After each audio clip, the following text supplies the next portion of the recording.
Welcome everyone to today's Love Transformation class, and I am absolutely honoured and privileged to be joined all the way from the UK with the beautiful Theresa Fowler today. She is an author, a thought shifter, an energy worker, and someone who I've noticed just seems to radiate the most beautiful magnetic energy, and she also seems to be aging in reverse, so maybe we'll get some tips about that too. Welcome, Theresa. Hello, Peter. Lovely to be here. Thank you so much. Now, you seem to be just a beacon of inspiration for women all around the world in terms of really, really loving oneself and activating self-love and all juicy things like that, which I'm excited to dive into the conversation today. But I know from having spoken to you before, that wasn't always the case. So will you give us a bit of an insight into your story and why this is so powerful for you now? Okay, it's a long story short. I actually grew up in the States until I was 22, and then I moved to the UK. But growing up, I never felt that I belonged anywhere, and that caused a lot of anxiety, low self-worth. I've recently discovered as well that self-loathing, self-hatred is a byproduct of autoimmune disease, and both sides of the family have autoimmune disease, and I was born into autoimmune disease, so it was integral in my DNA at the time, and grew up really not liking myself. Grew up really sick. I was diabetic. I had chronic fatigue. I had as an adult, I had problems with alcoholism. I was just an absolute mess. And by the time coming up to 13 years ago now, so I was in my very late 30s and my early 40s, and my dad died from pancreatic cancer. And it was standing at his grave that I had my kind of big awakening. Standing at his graveside, and I had literally medicated myself with Valium and red wine so I wouldn't have to deal with the pain of what was happening. And standing at his grave, I heard a little voice say, "Get healthy." It was a whisper, "Get healthy." And I thought it was my crazy voice. I just had no idea, but I now realize it was my higher self talking to me. And in that moment, even though I had no idea what health meant, I also knew that if I didn't listen to what I thought was the crazy voice, that I would be following him in his grave very soon. So that literally shook me up to do something. And you know how the universe works. As soon as you make that intention to do something, everything sort of lays out for you. And over the years, I ended up losing 100 pounds. I stopped drinking alcohol. I, lost my chronic fatigue, released the chronic fatigue, reversed the diabetes, everything, started physically, on a physical level, everything started becoming, I was like, yay, I'm doing lots of things. I became a personal trainer for women over 40. I started reflexology. So I started doing all these new things and changing my life. And I was feeling really great physically and thought wow, I'm having a good time. This is amazing, having been so depressed and overweight and feeling dreadful. And coming up to 5 years ago now, that was when the universe really gave me a slap in the face. I suppose it was like my real dark night of the soul, where I had felt obligated to do something for someone, even knowing in my gut that I shouldn't do it, but my brain talked me out of it. No, you have to do this. And on the way back from that meeting, I had a really bad fall. And I remember being on the floor, sort of scanning my body, going, okay, nothing's broken, I'm fine. And an angel was there who saw the whole thing, was calling the ambulance, or waiting for the ambulance. And then I thought to ask myself, what's the lesson in this? And I heard the whisper again, and it said, love yourself. And I remember thinking, I already do that. I love myself. I love myself. I love myself. And I thought, oh, do I actually? No, I hadn't, because I had been feeling amazing in an almost new body, but I wasn't loving myself. So that was the start to and this journey completely. And having worked with lots of energy and EFT and doing all these amazing esoteric things, I realized, I don't actually feel the love. And yeah, I literally Googled it. I was like, how do you love yourself? Literally Googled it. And yeah, go ahead. It's a really good point though, because we're all well familiar with the expression self-love, right? Mm-hmm. And but we often mistake self-care and self-love as the same thing. So self-care being exactly. looking after ourselves, the manicures, the bubble baths, all of that. But that's not actually self-love. And I really want to hear from your perspective, and going deep on this, because it goes beyond your Googling for sure. Oh yeah, absolutely. What you learnt about the truth about what self-love is. Yeah, well, the real truth is that it's not a concept. Like everybody bandies about self-love this and self-love that, and most of the time it is self-care that they're talking about as a concept. But self-love is an actual feeling, like you integrally feel it in every single cell of your body. You feel that expansion. You feel, oh, it feels amazing. And the more I started feeling into that, that's when everything amazing started to happen, because all of a sudden my heart was open, and that's when you become a beacon of light. But the one thing that really helped me with that was Ho'oponopono. And I'd come across Ho'oponopono before several times and kind of like, oh yeah, there's 4 phases, well, whatever. And I literally started using it like a mantra, because I got to the point where it was like, well, I kind of have nothing to lose, so I'll just use it as a mantra. So like, as I was walking down the street or standing in the queue at the supermarket or whatever, whenever I'd remember, or on the toilet, whenever I'd remember, I'd just start using those 4 phases. I'm sorry, please forgive me, thank you, I love you. And I was walking down the street one spring day, and it was one of those like really crisp blue sky winter days. It was really cold, but the sun was like, shining in this one spot. And I was like, oh, I'm going to go feel the sun, because I haven't felt it in months. And I went to stand in this spot as I'm doing the mantra and just breathing. And then all of a sudden, it literally was like every single cell in my body just kind of opened and relaxed. And oh, it was just pure bliss. And then I thought, now I've got it. And this is what I have to teach. Because if everybody can feel like this, the world would be a completely different place. What else can we do to activate this feeling within us of self-love? It's a lot about heart coherence, because so many of us walk around, when I see people walking down the street now, I just see, I have the ability to see their shadows and pain. And everybody's walking around with pain that we hide and don't confront. And like what's going on right now, it literally, to me, I perceive it as a collective dark night of the soul, that we really have to face the shadow within us. But instead of fighting it is the usual, the kind of young way, oh, shadow work, it's all about fighting the shadow, facing it, and killing the shadow.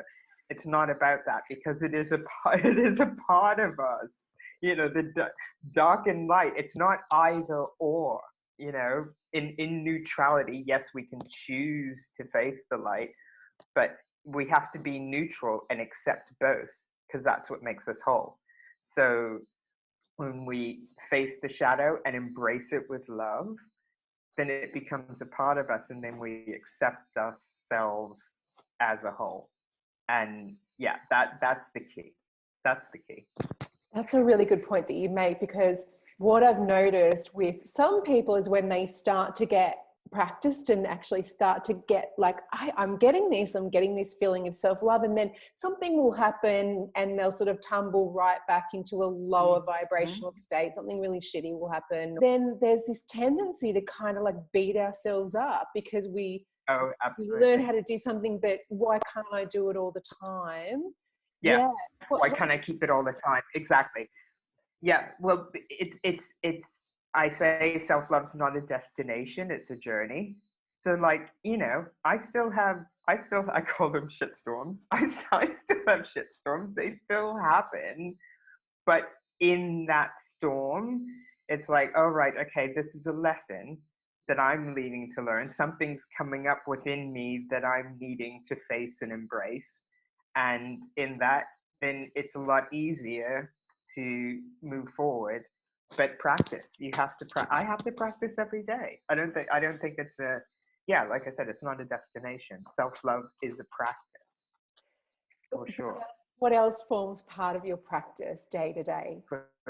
A lot of heart coherence work. So like I was saying, so many people have so many heart walls up, and we think it's easier to, like, when I started doing reflexology and, you know, healing work on people say, oh, you have to protect yourself, because I'm so empathic. I'm also a human design reflector. So like I take in everybody's energy and amplify it back out. So, you know, I'd have clients and I'd realize I could only do like 2 or 3 clients a day because it was just too much and sucking all my energy. And people would say, oh, you have to protect yourself. So I started doing, you know, the golden light and blah, blah, blah, and the golden cages. And I realized even if it was a golden cage that I could like allow people in and push them back out, it was still a barrier for my own heart. So the more practice I did with Ho'oponopono, I realized that if I could beam that love out, if I've got my energy flow really good and my heart's like really spinning lovely and I can beam that light out, that was enough of a protection for me, because it would only allow those people who were also in their hearts to see me, whereas people who weren't were kind of, I'm kind of like Teflon for bad energy now. I'm kind of like Teflon for negativity, because they don't even see me. So yeah, to beam that energy out, because the more energy you have flowing through you, the easier it is to beam out, instead of trying to protect yourself, because that just adds more barriers. And if you have problems with barriers, then you're just adding more walls to your heart on an energetic level. Yeah. What sort of things did you notice once you became more practiced at being able to really embody that feeling of self-love? And obviously with this virtual retreat, it's in the context of relationships and all forms of love, with self and with friends and loved ones as well. But what sort of things did you notice going on around you or in your external world that kind of shifted as you were feeling this shift from within? Yeah, well, I technically didn't notice it until somebody had come up to me saying, how do you deal with people with drama? Like, oh, I have this friend, she just keeps bringing all this drama and blah, blah, blah. And I kind of went, oh, I don't really have drama in my life anymore. And then another one mentioned, oh, what do you do when you're lonely? And I used to have lots of anxiety about being lonely. And then I kind of thought, oh, I actually really enjoy my company now. So I'm never lonely.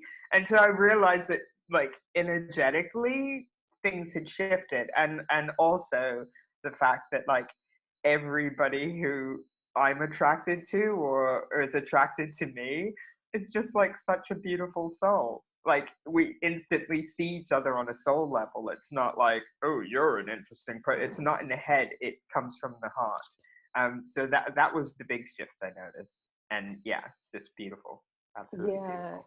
I can definitely attest to being in your presence. Your energy is palpable, and I know we actually met at a training weekend training course. Training weekend, yeah. And there was just something so magnetic about your presence. I think I said to you then, I really need to have you on the virtual retreat and have you share some of this beautiful wisdom. What else could we expect to feel or notice differently in our environment once we start to really embody self-love?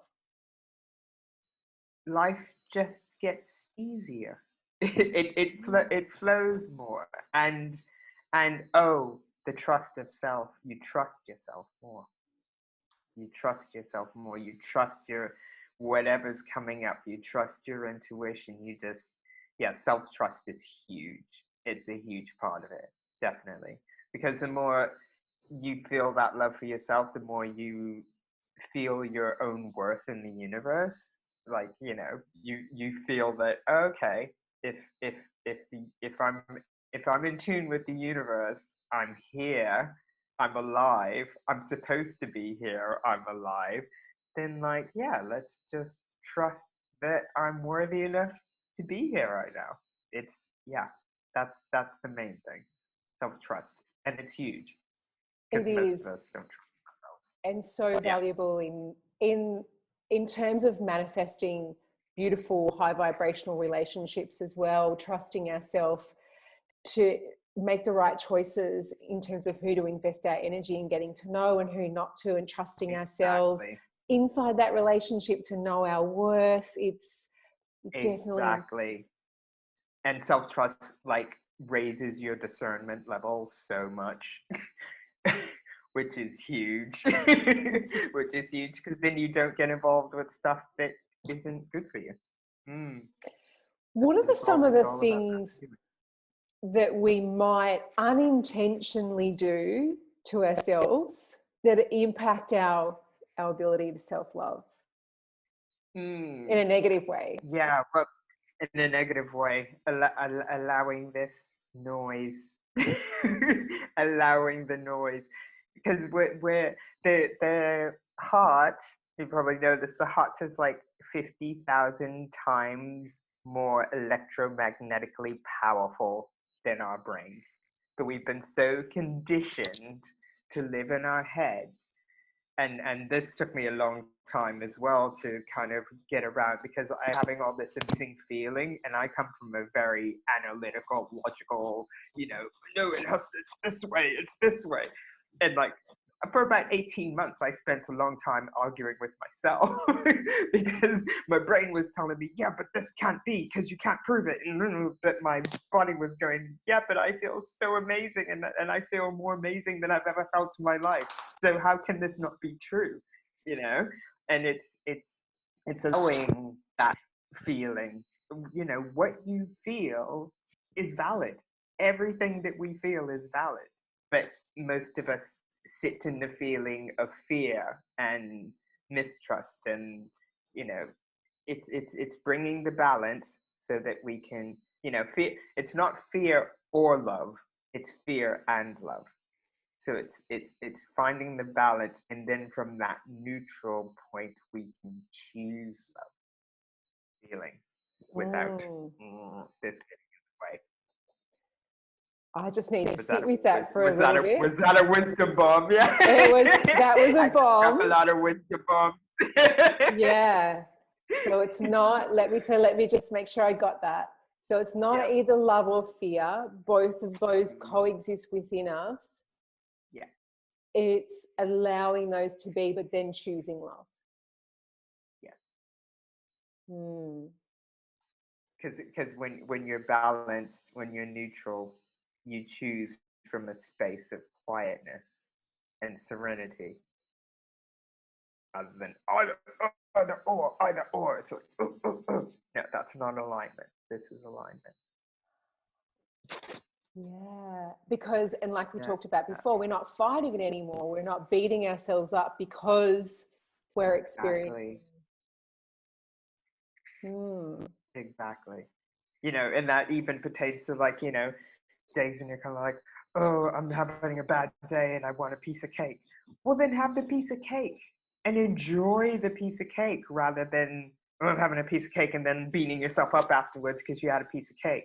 No, life is about experience. so yes, we have that, but when we come back, enjoy the piece of cake from here and really indulge in it and really enjoy it. I want to ask your opinion about, because these are some other buzzwords that sometimes people interchange or maybe get confused, and that's the difference between self-love and self-worth, but also how those two are interconnected. They're very interconnected, absolutely. Self-worth was something that even when I loved myself, when I began loving myself, my worthiness was something that I'd say only in the past sort of 6 months or so, I've really come in to step into my worthiness. That, I think as women especially, we have been so conditioned to believe that we're only worthy when we're always serving. And it's like you have to give, give, give, give, give, give, give. And especially if we're empathic, we're also giving, giving, giving, giving, giving. It's in us. That's how we are. But the giving, giving, giving, giving, giving, and where's receiving? There's no receiving. So we have to learn how to bring the balance in. It's the giving and receiving, and then choosing whether we give or receive. But yeah, self-worth is something that most women, I think, have a bit of an issue with, because we've not, like even boys growing up, they're generally told, act tough and blah, blah, blah, and their mother's sort of like, oh, my baby boy, and blah, blah, blah. And they're told that they can do anything, they can have anything, and girls are like, oh yes, be pretty, sit in the corner, have some crayons. Do you know what I mean? That we're not well, previously we hadn't been told how valuable we are to society as well. You can even see that in the corporate world. Even, I grew up in the 70s when, like, Gloria Steinem and women were burning their bras in the street going equal rights and blah blah blah and women's lib, and yet still to this day women earn 70% less than men, even if they're in the same job. What is that? What is that? That's not equality. And it's the same. I'm when I sort of realized that, the divinity and the flowing of self-love, that is a very feminine energy. And I kind of, even coming from, I was a journalist for 25 years, so I always worked with men. Part of the reason why I tried to fit in and never did, because I was always drinking pints with the men. That's probably why I ended up so big. And I was in that very masculine energy. And when I came into the love of myself and realized, oh, hold on, I'm a female. I'm in a woman's body. Okay, so I move this way. I'm not supposed to move like a man, but I'm still quite a masculine woman. And it's about finding that balance. This whole thing with the patriarchy. Yes, that's toxic masculinity, but we have to find the masculine and feminine within each of us to find the balance. Yeah. We're all part of this global experience at the moment, and in some ways it's been a real leveler for everyone, because most of us from Western countries, we're in some form of sort of self-isolation, or we're having limitations on the extracurricular things that we might have been able to do, which has given us more time to sit with ourselves and be present and notice just exactly how we feel about ourselves. Yeah. I'm like, this is a global hard drive reset for humanity. I'm actually quite excited now.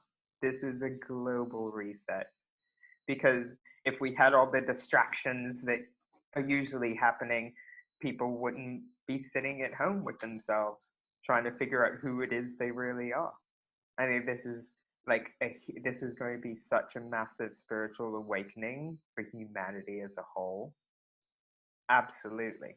Absolutely, because we're going to see, people like consume. I was the same back in the day, consume with like, buying the next gadget or like, oh, these new shoes, and then, you know, back in the day, I remember my nana. She would go to the shops like twice a year to like buy her pieces that she would like have, in her closet, and like then all of a sudden it was every season, and then all of a sudden it was like every other week. There's a new fashion drop. It's like you don't need that many clothes. There are people with cupboards and cupboards, cupboards full of clothes that they don't even wear. What is that? Meanwhile, people are starving still. There's all this money available and people are still starving.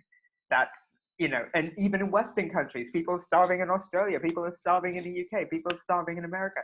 That's not normal. That's not how life should be. And when we're all self-loving, because I truly believe that we will get there, probably not in my lifetime, but eventually people will realize, or else loving will realize that we're all one.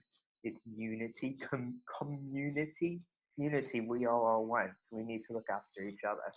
Yeah, it'll happen. Even with these shifting and changing times, there's still a lot of masculine energy coming in and people stepping up and saying, you have to maximize this time, learn something new, tick off all those to-do lists, start that new passion project. When this is all over, you'll regret it if you didn't absolutely make the most of this time, which is great. It does feel very masculine. Yeah, absolutely. What's Theresa going to be doing in the next few weeks or months? Ooh, I'm literally taking the days as they come. Some days I'm really like, yep, okay, let's do this, and then other days I'm like, yep, today's a Netflix day, and I'm going to eat popcorn. So because we have that space, I'm allowing myself to just be, and I'm allowing myself to learn who it really is that I am, and really feel into who it is that I really am as this Theresa form, because I know that I'm a multi-dimensional being, but in this Theresa form, who do I really want to be? As I said earlier, I actually took down my website a couple of weeks ago because I was like, that person, wow, I don't even recognize her anymore. So I'm really playing into who it is I can really be, and how do I serve even more on a bigger scale, because I'm finding this time really exciting because we actually have the space to do so rather than having to be on.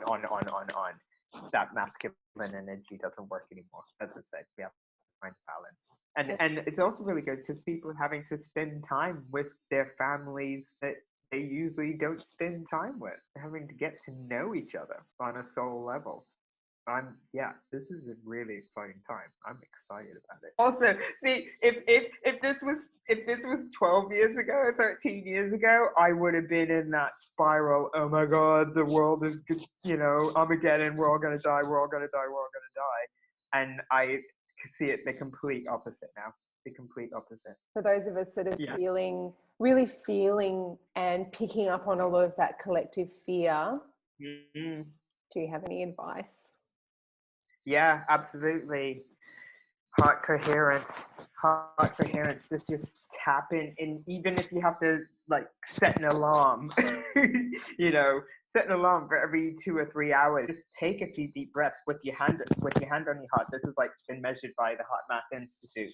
If you put your hand on your heart, that immediately tells your body that you're putting your focus there. And if your brain's going blah blah blah blah blah blah, you put your hand on your heart and just breathe into your heart space. The more you breathe into your heart space, nice slow breaths. Tell your heart hello. And like even try to visualize your heart like with a smile on its face as you're doing it. And just like 2 or 3, or maybe 5 deep breaths. Doesn't take longer than a minute or so.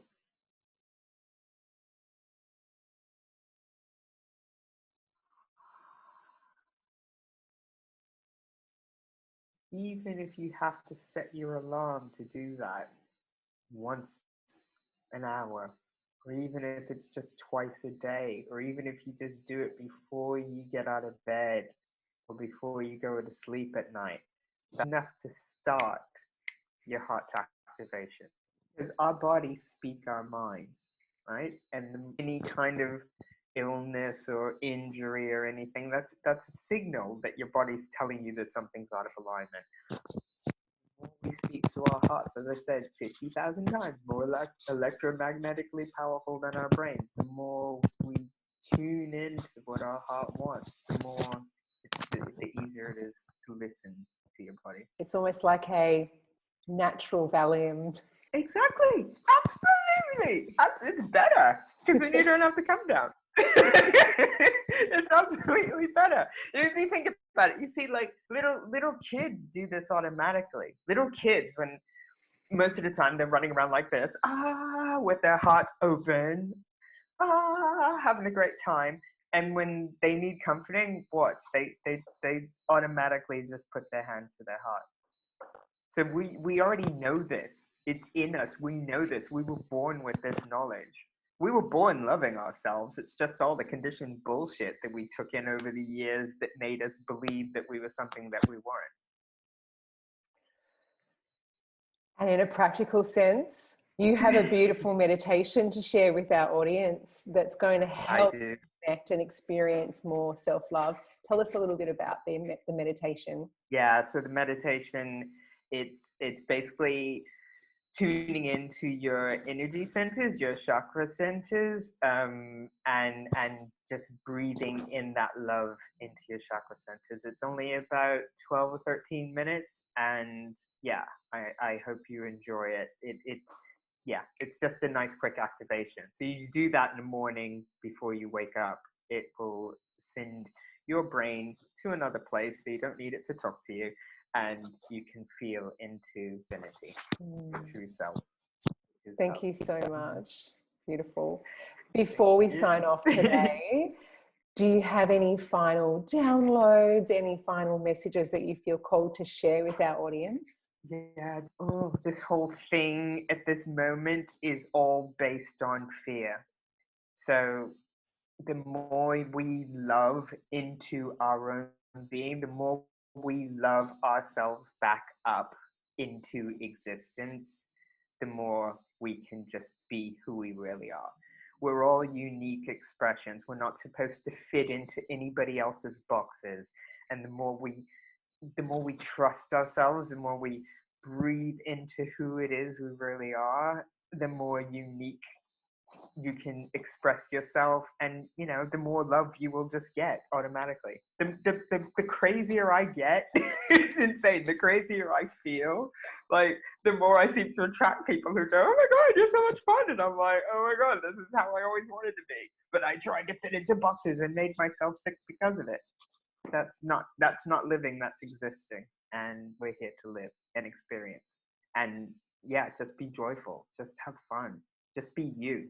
Do what you want to do. And if you're kind of thinking, "Oh, I don't know what I want to do," think about something you really, really, really, really, really, really, really enjoyed as a child, and go and do that. Thank you, my love. You are such a stunning soul and an inspiration for so many people. And I'm really, really, really glad that you could join our panel as well. Thank you for sharing your wisdom, your energy, and your love. And we'll see you again. Absolutely. Signing off now. Thanks everyone for joining us. We'll see you for tomorrow's Love Transformation class. Bye for now. Bye.